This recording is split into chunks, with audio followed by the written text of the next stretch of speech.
Class ভ্যালির পক্ষ থেকে আমি হেলেনা রায়হান, তোমাদের সকলকে জানাই স্বাগতম। আজকে আমি আলোচনা করব 2024 সালের যারা পরীক্ষার্থী আছো তাদের তো তোমাদের সামনেই প্রিটেস্ট।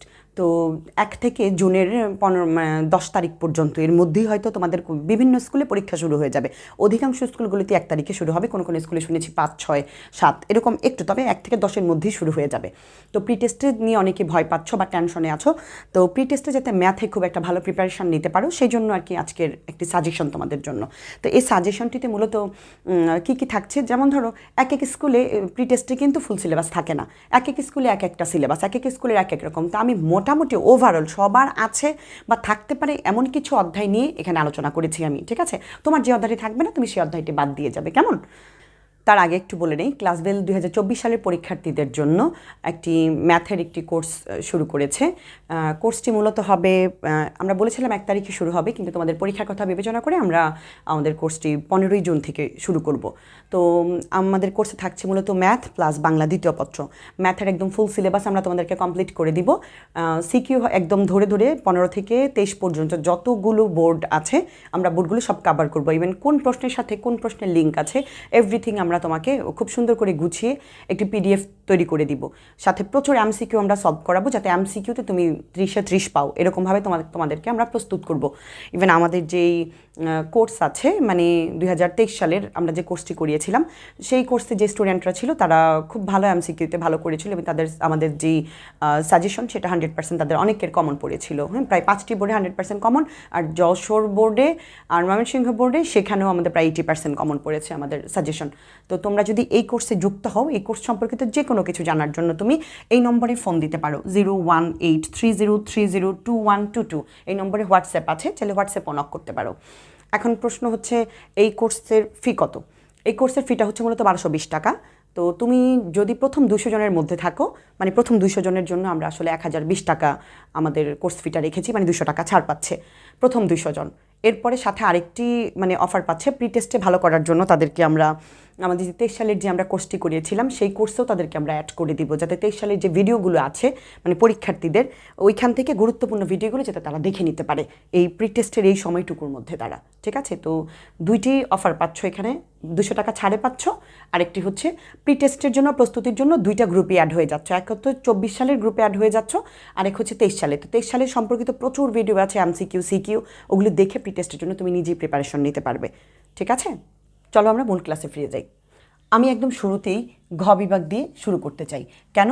কারণ গ বিভাগ দিয়ে যদি আমি শুরু করতে চাই তাহলে গ বিভাগে হচ্ছে আমার যেই আমাদের পরিসংখ্যানটা আছে আর কি। তো পরিসংখ্যানটা কি? পরিসংখ্যান আমরা জানি সবাই এটা একদম কমন, সবাই এটা পারতে চায় বা পারে অনেকেই, কেউ কেউ হয়তো 2-3 মার্কস একটু ছুটে যায়। তো এটা কিন্তু সহজ আবার কিন্তু কঠিন। তো এমন কিছু করে না যাতে এখান থেকে 10 মার্কসের 1ও ছুটে যায় তোমার। 10-এ 10 যদি পাও তাহলে কিন্তু মোট তুমি মানে 30 মার্কস পাওয়ার জন্য কিন্তু তোমার এনাফ। যদি মনে করো যে এখানেই 10 হয়ে গেল, তাহলে এই সৃজনশীল থেকে যদি তুমি 40ও পাও, এটা কিন্তু একটা বড় ইফেক্ট ফেলবে এখান থেকে 10। এটা কিন্তু একদম কমন, মানে তুমি জানো অন্য অধ্যায়গুলো কোনটা কোনটা আসবে সেটা তুমি জানো না, কিন্তু এখান থেকে কিন্তু জানা যায় যে কোন মানে এই একটা অধ্যায় আছে ইভেন কোন প্রশ্নগুলো আসবে। আমরা জানি ক্ষয়ে আসে হয় গড়, মধ্যক, প্রচুরক, 3টার যে কোনো একটি নির্ণয় করতে বলে। আর গতে আমাদের থাকে আয়ত, লেখ, গণসংখ্যা, বহুভুজ অথবা অজীব রেখা। এই 3টার যে কোনো একটি চিত্র আমাদেরকে কি করতে বলে? অঙ্কন করতে বলে, ঠিক আছে? তো কিভাবে চিত্র আঁকবে আমাদের চ্যানেলে ভিডিও দেওয়া আছে এই সম্পর্কিত, আশা করি তোমরা সেখান থেকে দেখে নেবে, পরিসংখ্যান নামে প্লেলিস্টে পেয়ে যাবে। এবার আসি গ বিভাগে। অধিকাংশ স্কুলেই আমি বিভিন্ন স্কুল থেকে সিলেবাস নিয়েছি, তো তাদের সিলেবাসগুলোতে দেখলাম অধিকাংশই 9ম অধ্যায় আছে, আর কিছু কিছু দেখেছি 10ম অধ্যায় আছে, কোনোটার মধ্যে, খুব বেশি না সেটা। তো আমি মোটামুটি সবার আছে এমন কিছু নিয়ে এখানে আলোচনা। এখানে কিন্তু আমি 100 বলছি না যে 100% প্রিটেস্টে তুমি ভালো করবে বা 100 কমন পাবে। এখান থেকে তুমি ধরো 50 মার্কস কমন পেয়ে যাবে, কারণ এক একজনের এক একটা অধ্যায়, আমি তো সব অধ্যায় জানি না কার কোনটা, সেজন্য আমি মোটামুটি একটা ওভারঅল আছে এমন একটা আলোচনা আর কি করছি। তো আমাদের একটি 23 সালের জন্য 22টি ম্যাথের একটি সাজেশন দিয়েছিলাম আমরা। তুমি যদি সেই সাজেশনটি ফলো করো, 9ম অধ্যায়ের জন্য তোমার কমপ্লিট, আর কিচ্ছু করতে হবে না, ঠিক আছে? সেম 8ম অধ্যায়ের জন্য খ বিভাগে যদি আমি যাই, 8ম অধ্যায়ের জন্য এই 22টি ম্যাথ, এই 8ম আর 9ম এই 2টি অধ্যায় মিলিয়ে আমি 22টি ম্যাথ দিয়েছিলাম। তো তুমি যদি এইটা আর এটা করতে পারো তাহলে তোমার আর দ্বিতীয় কিছু করার দরকার নেই, ঠিক আছে?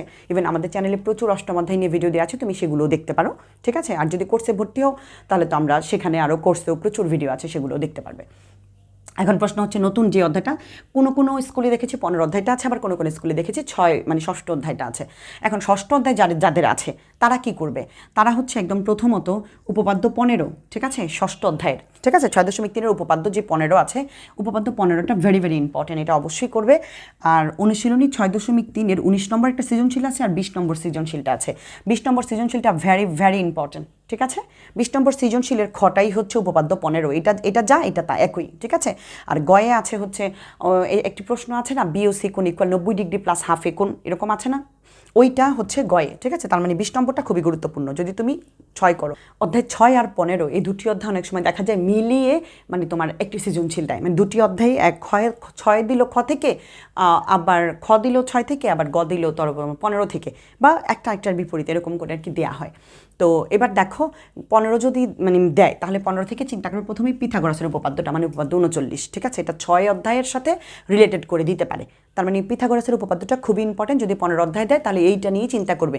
আরেকটি প্রশ্ন আছে 15 অধ্যায়ের অনুশীলনীর 9 নম্বর অঙ্ক, 1/4 ত্রিভুজ AXY এরকম। তো এই দুটি যদি আপাতত, আরও আছে পরে পি টেস্টের জন্য, আপাতত এই দুটিই দিলাম, ঠিক আছে।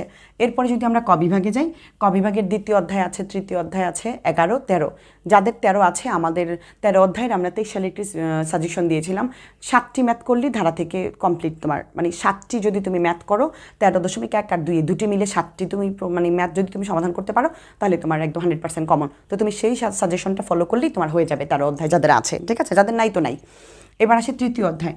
তৃতীয় অধ্যায়ে আমাদের চ্যানেলে সূত্র পারো কিন্তু সৃজনশীল পারো না, এই টপিকে মানে এই থাম্বনেইলে একটি ভিডিও দেওয়া আছে। তুমি যদি এই ভিডিওটি দেখে না থাকো তাহলে এক্ষুনি দেখো এই ভিডিওটি, আজকে দেখে নাও। এই ভিডিওটি দেখলে তৃতীয় অধ্যায়ের অনেক কিছু তোমার কাছে ইজি হয়ে যাবে। তুমি x⁵, x⁴, x³ এই টাইপের ম্যাথগুলি তো, কিন্তু ম্যাথ যাই থাক না কেন তোমাকে বেসিক মানে তৈরি করে নিতে হবে আগে প্রশ্নটাকে, উদ্দীপকটাকে, সেই উদ্দীপকটাকে প্রস্তুত করা শিখবে তুমি। সূত্র পারো কিন্তু সৃজনশীল পারো না যদি তুমি এই ভিডিওটি দেখো, ঠিক আছে। তো বীজগণিত নামে প্লেলিস্টে গেলে তুমি এই ভিডিওটি পেয়ে যাবে।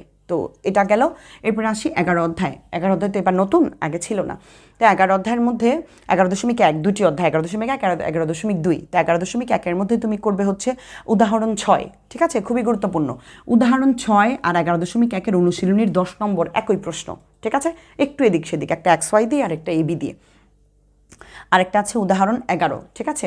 উদাহরণ 11টা হচ্ছে সৃজনশীল, ওই সৃজনশীলের যে গটা ওইটা হচ্ছে অনুশীলনী 11 আর 12 একই রকম, ঠিক আছে।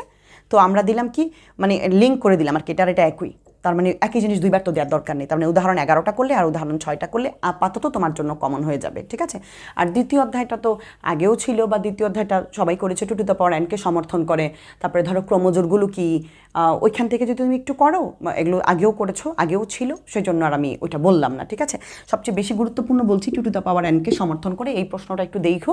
আর মেন বইয়ের যে সৃজনশীলটা আছে একদম দ্বিতীয় অধ্যায়ের, ওই সৃজনশীল দেখো, মেন বইয়ের যে দুটা সৃজনশীল আছে ওই সৃজনশীল দুইটা দেখো, কেমন। তো মোটামুটি এই ছিল সাজেশন পি টেস্টের জন্য।